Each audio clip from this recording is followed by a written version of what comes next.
Assalamualaikum warahmatullahi wabarakatuh. Halo teman-teman, kembali lagi bersama saya Indriani, mahasiswa farmasi Universitas Buana Perjuangan Karawang. Di video kali ini, saya akan menjelaskan mengenai identifikasi dari barbiturat.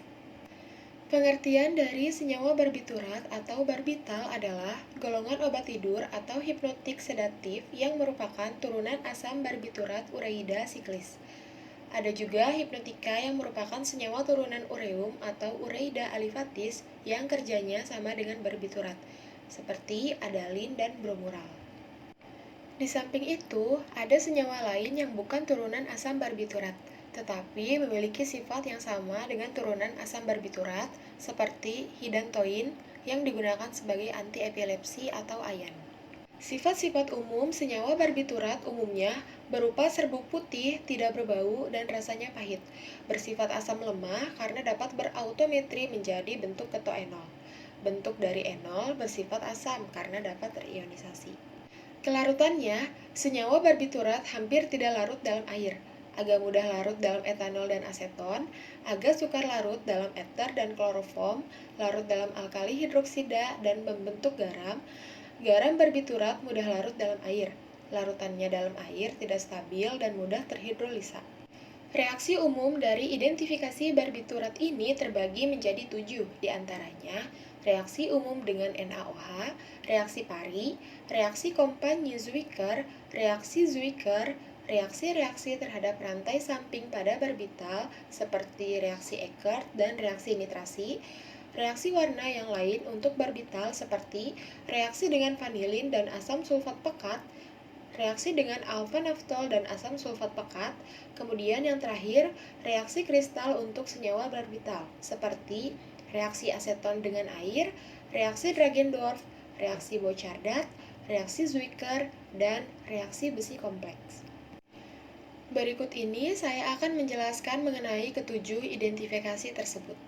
Yang pertama adalah reaksi umum dengan natrium hidroksida. Nah, cara pengujiannya yaitu jika sampel dipanaskan dengan natrium hidroksida, maka akan membebaskan amonia yang dapat dites dengan lakmus merah basah. Yang kedua yaitu reaksi pari. Reaksinya menggunakan larutan kobalt 2 klorida atau kobalt 2 nitrat 1% dalam metanol absolut. Cara identifikasinya, letakkan sedikit sampel pada cawan penguap, tambahkan 1 tetes reaksi, uapkan di atas penangas air hingga kering. Tambahkan 1 tetes amoniak pekat atau uap amonia dan akan terbentuk warna ungu. Selanjutnya adalah reaksi Kompagnie-Zuiker. Reaksi ini menggunakan reaksi larutan kobalt 2 nitrat 1% dalam etanol. Nah, cara identifikasinya yaitu 1 tetes larutan sampel dalam etanol diletakkan pada plat tetes, kemudian tambahkan 1 tetes reaksi dan 1 tetes piridin atau pirolidin dan akan terbentuk warna ungu. Yang keempat ada reaksi Zuiker. Reaksi Zuiker ini menggunakan reaksi 4 mili larutan tembaga 2 sulfat 10% yang dicampur dengan 1 mili piridin dan 5 mili air. Cara pengujiannya yaitu sedikit sampel padat atau larutan sampel dalam etanol diletakkan pada plat tetes dan tambahkan 1 tetes reaksi, kemudian akan terbentuk warna ungu atau ungu biru. Nah, pada reaksi sebagai basa, selain piridin juga dapat digunakan larutan boraks atau Na2B4O7. Selanjutnya ada reaksi-reaksi terhadap rantai samping pada barbital. Nah, reaksi ini terjadi karena adanya ikatan tidak jenuh, misalnya dengan penambahan aqua brom atau larutan kalium permanganat dan asam sulfat yang akan menghilangkan warna reaksi dan adanya rantai aromatis. Nah, reaksi-reaksi terhadap rantai samping barbital ini terbagi menjadi 2, diantaranya ada reaksi Eckert dan reaksi nitrasi. Yang pertama, saya akan menjelaskan mengenai reaksi Eckert terlebih dahulu. Nah, cara pengujiannya yaitu dengan 10 mg sampel ditambah 4 tetes asam sulfat pekat dan 1 tetes formalin. Panaskan di atas penangas air dan akan terbentuk warna merah anggur. Nah, reaksi ini positif untuk luminal. Selanjutnya ada reaksi nitrasi. Cara pengujiannya yaitu sedikit sampel ditambahkan 20 mg kalium nitrat atau natrium nitrat dan 1 mili asam sulfat pekat. Biarkan, kemudian akan terbentuk warna kuning. Yang keenam ada reaksi warna lain untuk barbital. Reaksi ini terbagi lagi menjadi dua diantaranya, reaksi dengan vanilin dan asam sulfat pekat, dan reaksi dengan alpha naftol dan asam sulfat pekat. Baik, yang pertama saya akan menjelaskan pengujian dengan vanilin dan asam sulfat pekat. Cara melakukannya yaitu, pada plat tetes sedikit sampel dicampur dengan sedikit kristal vanilin dan asam sulfat pekat, kemudian akan terbentuk warna.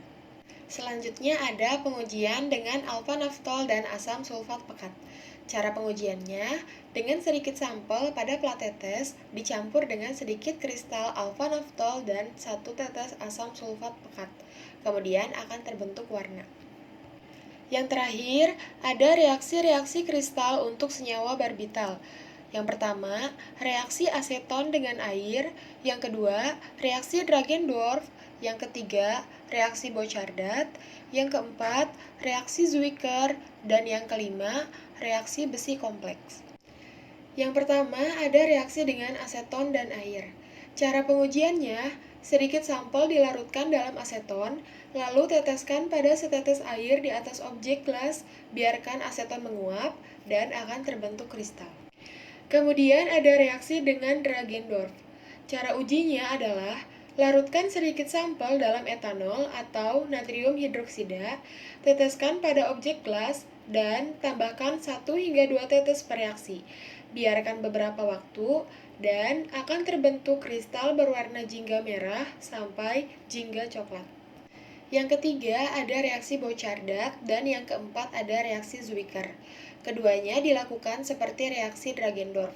Tetapi hasil reaksi pada Bouchardat adalah terbentuknya kristal putih kekuningan dan pada Zwicker akan menghasilkan kristal berwarna biru ungu. Kemudian yang terakhir ada reaksi dengan besi kompleks. Cara pengujiannya yaitu sedikit sampel padat atau larutan dalam etanol diletakkan pada objek gelas, tambahkan 1 hingga 2 tetes per reaksi, tutup dengan dek gelas, panaskan pada api kecil sampai mendidih. Ingat, jangan sampai kering. Kemudian angkat, biarkan dingin, terbentuk kristal jingga merah sampai coklat. Salah satu contoh obat yang tergolong pada golongan barbiturat ini adalah bromural. Sifat umumnya, hablur putih, ringan, tidak berbau dan tidak berasa, larut dalam 400 bagian air, dalam 8 bagian etanol, dalam 10 bagian aseton, dalam 15 bagian eter. Larut dalam larutan natrium hidroksida, asam klorida, dan asam nitrat. Mengendap jika diencerkan. Cara identifikasinya sebagai berikut. Yang pertama, dipanaskan dengan natrium hidroksida 3 normalitas dan akan menghasilkan amonia atau membirukan kertas lakmus merah. Kemudian larutan dibagi menjadi 2. Bagian pertama diasamkan dengan 1 mili asam sulfat 3 normalitas, lalu tambahkan 1 mili kloroform dan 1 mili larutan kloramin T 3%, kemudian dikocok dan akan terlihat lapisan kloroform berwarna coklat. Bagian kedua diasamkan dengan asam sulfat encer, lalu dipanaskan dan akan tercium bau khas atau asam valerat. Dan jika larutannya diasamkan dengan asam nitrat dan ditambahkan perak nitrat, yang akan terbentuk endapan kuning pucat perak bromida dan dapat larut dalam amonium hidroksida pekat. Yang kedua yaitu sedikit zat ditambahkan larutan kalium bromat dan asam sulfat akan menghasilkan warna coklat. Yang ketiga yaitu apabila 100 mg zat ditambahkan 500 mg natrium karbonat anhidrat, panaskan pada api kecil, larutkan dalam 5 mili air panas, setelah dingin, tambahkan asam asetat saring, filtrat, ditambahkan aqua klor, terbentuk warna kuning coklat, dan larutan dibagi menjadi 2. Bagian pertama dikocok dengan kloroform. Nah, kemudian lapisan kloroform akan berwarna coklat. Bagian kedua ditambahkan dengan beberapa tetes larutan fenol. kemudian akan terbentuk endapan putih. Yang terakhir ada reaksi kristal, terbagi menjadi dua, diantaranya sublimasi dan aseton air. Sekian yang dapat saya sampaikan di video kali ini. Kurang lebihnya jangan lupa dimaafkan ya. Wassalamualaikum warahmatullahi wabarakatuh.